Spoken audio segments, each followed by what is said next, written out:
నమస్తే నేను మీ కల్వ Sujatha voice of Bharat 2020 కార్యక్రమాన్ని నిర్వహిస్తున్న హెవెన్ హోమ్ జి వరలక్ష్మి గారు వారి సంస్థ వార్షికోత్సవాన్ని పూర్తి చేసుకుంటున్న శుభ సందర్భంలో వారి సంస్థకి వారి టీం కి శుభాకాంక్షలు తెలియజేస్తూ మీ సర్వీసు ఈరోజు భారతదేశంలో చాలా అవసరం ఉంది.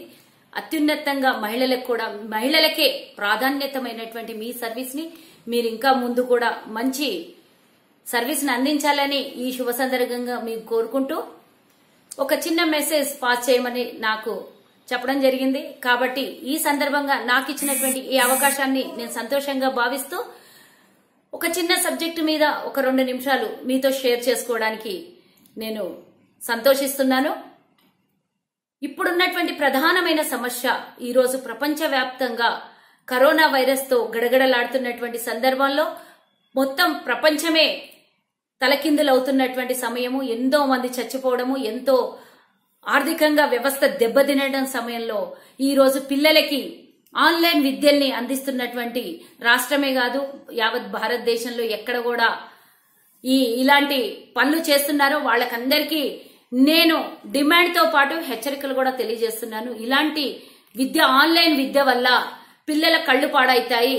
పిల్లలకి స్మార్ట్ ఫోన్లు ఇవ్వడం వల్ల మొన్న మనం 2-3 విషయాలు చూసాము. వాళ్ళు మరి ఆన్లైన్ క్లాసెస్ ఉన్నాయి అంటే తల్లి ఫోన్ వాళ్ళ చేతికి ఇవ్వడం తర్వాత వాళ్ళు ఏదో ప్లే స్టేషన్ వెళ్లి ఏదో అక్కడ నొక్కి గేమ్లు ఆడడం వల్ల వాళ్ళ తల్లి తండ్రి అకౌంట్లలో ఉన్నటువంటి లక్షల డబ్బులు పోయాయి.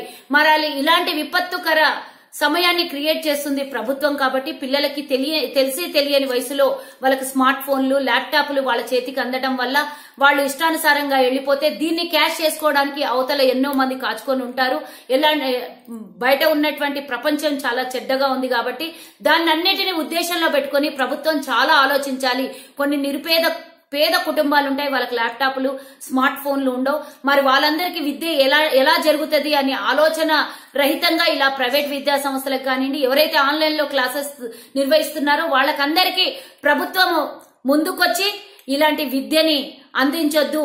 మనం అందరం బతుకుంటే, ముఖ్యమంత్రి ప్రధానమంత్రులు చెప్పారు బతుకుంటే ఈయన బల్సాక్ దినాలన్నారు, ఆయన బతుకుంటే ఇంకేమన్నా చేద్దామని చెప్పినటువంటి ఈ సమయంలో మరి ఇవన్నీ గుర్తు చేసుకుని పేద ప్రజలు, విద్యార్థులు, చిన్న పిల్లలు ఒక సైడు కళ్ళు పాడైతాయి, ఒక సైడు వాళ్ళు ఇంకో అడిక్ట్ కూడా అవుతున్నారు వాళ్ళు. కాబట్టి ఇవన్నీ ఆలోచించి ప్రభుత్వము గట్టి నిర్ణయము ఇమీడియట్ గా తీసుకోవాలి. ఈ ఆన్లైన్ విద్య అనేది నేను పూర్తిగా ఖండిస్తున్నాను.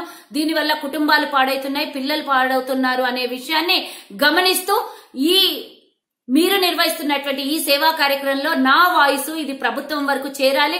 ప్రతి ఒక్క కుటుంబంలో పిల్లలు ఎవరైతే బాధపడుతున్నారో ఆన్లైన్ విద్య వల్ల వాళ్ళకందరికీ అవేర్నెస్ కల్పించేటట్టుగా ప్రభుత్వం ముందుకు రావాలని కోరుకుంటూ మీ కల్వ సుజాత.